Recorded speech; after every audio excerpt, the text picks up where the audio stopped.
Uttar Pradesh police का example हम हाथरस से देख सकते हैं, कैसे उस बेटी को बदनाम करने की कोशिश की गई। एक आदमी घर में घुसता है, 4 लोगों की हत्या करता है और 2 लोगों का एक साथ बलात्कार भी कर देता है। उनका हत्यारा अशोक ठाकुर और कान्हा ठाकुर है और उसके साथ जितने भी लोग नामजद हैं। आज हमारे पास सत्ता नहीं है, बहुजन समाज के पास सत्ता नहीं है, तो उनके लोगों के साथ बलात्कार भी हो जाता है। उन्हीं के समाज के व्यक्ति को आरोपी बनाकर जेल भेज दिया जाता है। किसी मुस्लिम को आरोपी बना के पुलिस ने फंसा दिया, क्योंकि एक पिक्चर क्रिएट की गई कि भाई मुस्लिम है तो डिमोनाइज करना बहुत आसान है। तो ये पुलिस वाले, मुझे लगता है किसी एटीएम के बाहर वॉचमैन बनने लायक नहीं है। इनको कैसे आईपीएस पीसीएस बना दिया किसी ने। केशव प्रसाद मौर्य का हमने एक ट्वीट देखा जिसमें वो कह रहे हैं कि भव्य मंदिर का निर्माण जारी है और काशी मथुरा बाकी है, और मंदिर बन भी गया तो केशव प्रसाद मौर्य की हैसियत क्या होगी इस मंदिर में? क्या उनके लोग, समाज के लोग पुजारी बन पाएंगे? क्या उनके लोग उस मंदिर के ट्रस्ट में मेंबर बन पाएंगे? इस बार इस सरकार को सिर्फ भगाना नहीं है बल्कि मिटाना है। भाजपा मुक्त उत्तर प्रदेश नहीं, भाजपा मुक्त समाज होना चाहिए। नमस्कार, मैं शंभू कुमार सिंह और आप देख रहे हैं नेशनल दस्तक। इस समय मेरे साथ राष्ट्रीय लोक दल के युवा नेता एससी मोर्चा के राष्ट्रीय अध्यक्ष प्रशांत कनौजिया हैं। पूरे मामले को देख रहे हैं। प्रशांत लगातार उस अंदाज में राजनीति कर रहे हैं जिस अंदाज में राजनीति करने के लिए बहुजन समाज के तमाम लोग जाने जाते हैं। लेकिन जिस तरह से अभी 2 बैक टू बैक हत्याएं हुई है, एक प्रयागराज और उसके बाद दूसरी घटना एक और हुई है जो उसमें 2 हस्बैंड वाइफ का गला काट दिया गया। पुलिस का कहना है कि प्रेम प्रसंग का मामला था और एक दलित समाज के युवा ने ये किया। प्रशांत ने ट्वीट भी किया था। प्रशांत, कैसे देख रहे हैं? लीपापोती हो रही है? देखिए, लीपापोती तो हो रही है, क्योंकि उत्तर प्रदेश पुलिस का एग्जाम्पल हम हाथरस से देख सकते हैं, कैसे उस बेटी को बदनाम करने की कोशिश की गई। अब उसके बाद आप ये लोग कह रहे हैं कि उसकी माँ बेटी का दोनों का बलात्कार किया। एक आदमी घर में घुसता है, 4 लोगों की हत्या करता है और 2 लोगों का एक साथ बलात्कार भी कर देता है। मतलब उत्तर प्रदेश पुलिस को मैं कहूँगा किसी अच्छे राइटर के पास जाके कोई कहानी लिखवाएं। ये मजाक नहीं चल रहा है। उनका हत्यारा अशोक ठाकुर और कान्हा ठाकुर है और उसके साथ जितने भी लोग नामजद हैं वो लोगों ने इस मामले में, अब पुलिस लीपापोती कर रही है। मुझे तो पूरा यकीन है कि 4 महीने की बात है, इन पुलिस अधिकारियों को भी सबक सिखाएंगे। 4 महीने बाद सबक सिखाएंगे। रास्ता क्या है प्रशांत? देखिए, पॉलिटिकल विल एक वो सबसे बड़ा रास्ता है। आज हमारे पास सत्ता नहीं है, बहुजन समाज के पास सत्ता नहीं है, तो उनके लोगों के साथ बलात्कार भी हो जाता है। उन्हीं के समाज के व्यक्ति को आरोपी बनाकर जेल भेज दिया जाता है। ये सिर्फ यहाँ नहीं हुआ, उन्नाव में भी हुआ। उसके बाद यहाँ बिजनौर में एक मामला हुआ जहाँ एक दलित समाज की बेटी का हत्या हुआ। उसके बाद किसी मुस्लिम को आरोपी बना के पुलिस ने फंसा दिया, क्योंकि एक पिक्चर क्रिएट की गई कि भाई मुस्लिम है तो डिमोनाइज करना बहुत आसान है। तो उत्तर प्रदेश पुलिस लीपापोती में नंबर 1 है। मुझे लगता है कि अगर इस सबकी एक सीबीआई या निष्पक्ष जांच करा दी जाए तो ये पुलिस वाले, मुझे लगता है किसी एटीएम के बाहर वॉचमैन बनने लायक नहीं है। इनको कैसे आईपीएस पीसीएस बना दिया किसी ने। मतलब पहले पाबंदी, खबरें नहीं आ रही है, अब इस तरह के आरोप लग रहे हैं। चुनाव नज़दीक है, क्या लग रहा है? सरकार को डर नहीं लग रहा है? देखिए, सरकार को डर तो लग रहा है। डर नहीं लग रहा होता तो ये काशी मथुरा वाला ये नया शगुफा क्यों आता बाजार में। अब केशव प्रसाद मौर्य का हमने एक ट्वीट देखा जिसमें वो कह रहे हैं कि भव्य मंदिर का निर्माण जारी है और काशी मथुरा बाकी है। तो उनको ये पूछना चाहता हूँ, पीडब्ल्यूडी मंत्री होने के नाते वो बताएं कि वो ऐसा कौन सा काम किया है। मंदिर का निर्माण पीडब्ल्यूडी मंत्रालय से हो रहा है क्या? उनको ये बात बताना चाहिए। और मंदिर बन भी गया तो केशव प्रसाद मौर्य की हैसियत क्या होगी इस मंदिर में? क्या उनके लोग, समाज के लोग पुजारी बन पाएंगे? क्या उनके लोग उस मंदिर के ट्रस्ट में मेंबर बन पाएंगे?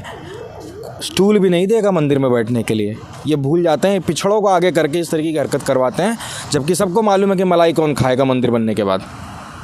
आपकी पार्टी का, आपने वो कम से कम शेड्यूल कास्ट के लिहाज से बात करें, पिछड़ों के लिहाज से बात करें, तो आपका एजेंडा क्या क्या रहेगा? देखिए, हम ये मानते हैं कि किसी भी देश के अंदर, सिर्फ भारत की बात नहीं, किसी भी देश के अंदर जो उसका कमज़ोर तबका है, अगर हम उसको एलिवेट कर पाए इकोनॉमिकली या फिर फाइनेंशियली, तो हम ये मान सकते हैं कि वो देश प्रगति के मार्ग पर चल रहा है। उसी संदर्भ में हमने ये बनाया कि भाई शिक्षा सबसे बड़ा इम्पॉर्टेंट है। कि आपको जो दिल्ली यूनिवर्सिटी में, बीएचयू में, जेएनयू में बैठा जनेऊधारी है वो आपको फेल कर देगा, लेकिन हार्वर्ड में इस तरीके की हरकतें नहीं होंगी। तो हमारा ये मानना है कि ज़्यादा से ज़्यादा दलित समाज के लोग विदेश पढ़ने जाएं और 100 बेहतरीन यूनिवर्सिटी वर्ल्ड में कहीं भी वो पढ़ने जाएंगे, उसकी चाहे जो भी फीस होगी उत्तर प्रदेश सरकार देगी अगर हमारी सरकार बनती है। क्योंकि हमारा मानना है शिक्षा आपको हर नर्क से बाहर निकाल सकती है। 2 अप्रैल भारत बंद का जो मुकदमा है, जो योगी आदित्यनाथ की पुलिस ने दर्ज किया है, वो मुकदमा वापस लेने का काम करेंगे और इसके साथ साथ जितने भी पॉलिटिकल मुकदमेबाजी मुकदमेबाजी होती है, इन मुकदमेबाजी पे अंकुश लगाकर और जिन पर दर्ज है प्रोटेस्ट करने को लेकर वो मुकदमे वापस लिए जाएंगे।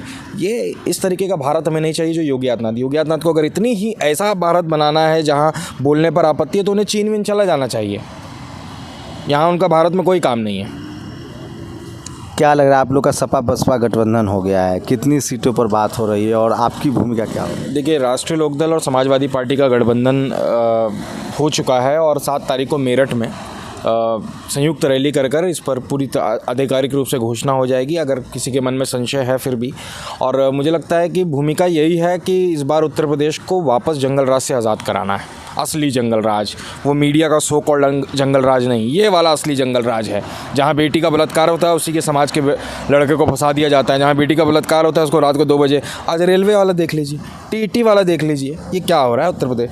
ये स्कूल नहीं गए मुख्यमंत्री, इनको सबसे पहले कोई ऐसी योजना बनाकर इनको वापस स्कूल भेजा जाए, इनको बताया जाए कि शिक्षा क्या होती है और कैसे बच्चे पढ़ लिख कर मेहनत करते हैं और टीटी का पेपर लीक हो जाता है। जब से इनकी सरकार बनी है सिर्फ पेपर ही लीक हो रहा है, इस बार सरकार लीक कर देंगे। इतना यही भूमिका है हमारी कि इस बार इस सरकार को सिर्फ भगाना नहीं है बल्कि मिटाना है। भाजपा मुक्त उत्तर प्रदेश नहीं, भाजपा मुक्त समाज होना चाहिए। लेकिन आप लोग के पास कोई साधन नहीं है, टीवी नहीं है, अखबार नहीं है प्रशांत, आप तो खुद पत्रकार भी रहे हैं। कैसे आज टीवी अखबार के जरिए लोग हवा बनाते हैं, कैसे लड़ पाएंगे? देखिए, मुझे लगता है कि जब टीवी अखबार नहीं था तब भी बाबा साहब अम्बेडकर इस देश के one of the most popular नेता रहे हैं और उस समय का मीडिया भी उन्हें नहीं छापता था, उन्हें मजबूरन अपना मुखनायक निकालना पड़ा, बहिष्कृत भारत निकालना पड़ा। तो मुझे लगता है कि सबल्टन मीडिया जैसे आप हैं, नेशनल दस्तक हैं, दलित दस्तक है, मुखनायक है, शुद्रा है, ऐसे बहुत सारे ऑर्गेनाइजेशन हमारे समाज से निकल कर आ रहे हैं और मुझे लगता है कि ये अपने आप में एक इकोसिस्टम बनेगा जो इनकी मोनोपोली को तोड़ेगा। तो मुझे अगर आज तक ने बुलाया इंटरव्यू देने और आपने बुलाया तो मैं आपको ही चुनूंगा। मुझे अगर किसी एक सब्सक्राइबर वाले यूट्यूब चैनल ने अगर बुलाया और मुझे NDTV ने बुलाया तो मैं वो 1 सब्सक्राइबर वाले यूट्यूब को चुनूंगा। लेकिन ये समझ CST OBC माइनॉरिटी के नेताओं की नहीं बन रही। तो सोचिए अखिलेश की इतनी बड़ी बड़ी रैली हो रही है, आपके जयंत चौधरी की इतनी बड़ी बड़ी रैली हो रही है, क्या वजह है कि मीडिया नहीं दिखा रही? देखिए, मीडिया नहीं इसलिए नहीं दिखा रहा है क्योंकि उनको पता है कि भारतीय जनता पार्टी नहीं जमा करा पा रही है। मोदी जी का राजा महेंद्र प्रताप सिंह को लेकर जब यूनिवर्सिटी का उद्घाटन किया तो वहाँ भी लोग भीड़ नहीं आई। योगी आदित्यनाथ की रैली देख लिए, 400 लोग, 600 लोग, 1000 लोग ज़बरदस्ती पकड़ के धमका के अधिकारियों को कि तुम्हें भेजना है लोगों को, 1600 बसें उत्तर प्रदेश सरकार की लगाई जा रही हैं, उसके बावजूद भीड़ नहीं आ रही है। तो जाहिर सी बात है लोगों का मोह भंग हो चुका है। लेकिन अगर मीडिया उसको टीवी पर दिखाएगा तो लोगों को असलियत पता चलेगी और जब असलियत पता चलेगी तो लोगों के मन में आएगा कि ये सरकार निकम्मी है, सरकार को भगाना पड़ेगा। तो इसके लिए हमारी रैली पर मुझे लगता है कि हमारे कार्यकर्ता, दोनों ही पार्टी के कार्यकर्ता, सोशल मीडिया को एक हथियार बनाकर चल रहे हैं। और सोशल मीडिया, आप कहते हैं ना सोशल मीडिया असली मीडिया, तो बिल्कुल वही असली मीडिया है। हम लोगों के मोबाइल तक, हम लोगों के दिल तक घुस जाएंगे। हमें नहीं चाहिए कि सुधीर चौधरी हमारा कार्यक्रम करे, हमें नहीं चाहिए कोई नाविका कुमार हमारा इंटरव्यू करे। हमें लगता है कि सोशल मीडिया के माध्यम से हम लोगों में जा रहे हैं। आपने मुझे किसी टीवी चैनल के डिबेट में नहीं देखा होगा, लेकिन मुझे लगता है कि बहुत सारे लोग जानते हैं भारत में। तो ये सोशल मीडिया का तो कमाल है। तो हमको लगता है कि सोशल मीडिया का ही कमाल है और वो कमाल इस बार कमल को ज़रूर मिटाएगा। प्रशांत, आपने 90 दिन की रैलियां की हैं, अभी क्या क्या कर रहे हैं फिर जो 3 महीने से जो किया है और आगे आपकी क्या चल रहा है? देखिए, हमने उत्तर प्रदेश में हमने न्याय यात्रा निकाली पूर्व पश्चिम उत्तर प्रदेश में और सभी पीड़ित वर्ग से मिले कि भाई क्या हुआ उनके साथ। और सिर्फ इसलिए नहीं मिले कि उनसे मिलना भी था, बल्कि उसकी एक सूची भी तैयार की कि जब सरकार बने तो कम से कम हमें याद रहे कि प्राथमिकता से किनका काम करना है। और अभी बहुजन उदय अभियान के तहत हम गाँव जा रहे हैं, लोगों में मिल रहे हैं और संगठन में जिम्मेदारी और सत्ता में भागीदारी, क्योंकि हमारा मानना है कि जब तक दलित समाज की भागीदारी सुनिश्चित नहीं होगी तब तक एफिशिएंसी नहीं आएगी। मतलब हम विदेशों में सुनते हैं ना, diversity is the key for efficiency.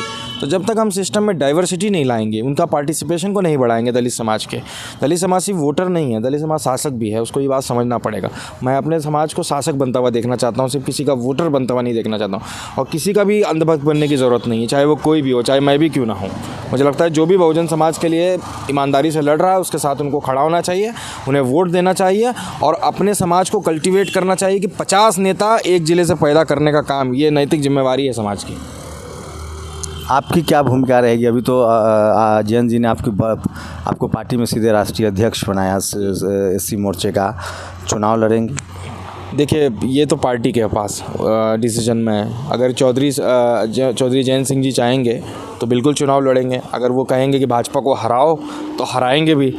तो जो जिम्मेदारी पार्टी तय करेगी वो करेंगे। लेकिन इतना ज़रूर है कि भाजपा के को भगाने के लिए दलित समाज में जितनी जागरूकता लानी पड़ेगी वो करेंगे, चाहे वो चुनाव के माध्यम से हो, चाहे वो प्रचार के माध्यम से हो।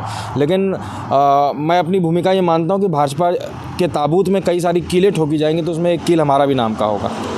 सोचिए, प्रशांत हैं, पेशे से पत्रकार थे। उत्तर प्रदेश पुलिस ने पत्रकारिता करने के आरोप में 2 बार जेल भेज दिया। उसके बाद प्रशांत ने राजनीति का रास्ता चुना। मैं फिर कह रहा हूँ, इस देश के SC ST OBC माइनॉरिटी को, कम से कम बहुजन समाज के लोगों को ऐसे नेताओं की, युवा नेताओं की ज़रूरत है जो अम्बेडकरवाद, फुले पेरियार के आंदोलन को समझते हैं और जो इस समाज के लिए लड़ने भिड़ने का मादा रखते हैं। आप लोग की क्या प्रतिक्रिया है? क्या आप प्रशांत की बातों से सहमत हैं या असहमत हैं? आपकी प्रतिक्रिया भी बहुत ज़रूरी है। अपनी प्रतिक्रिया ज़रूर दीजिए। शुक्रिया। नेशनल दस्तक की आपसे गुजारिश है कि अगर इसको बचाना चाहते हैं तो नेशनल दस्तक को सब्सक्राइब करने के लिए रेड कलर के सब्सक्राइब बटन को दबाएं, फिर बेल आइकन की घंटी दबाएं। नेशनल दस्तक को बचाने के लिए बहुत ज़रूरी है कि हर खबर को शेयर करें, लाइक करें, कमेंट जरूर करें।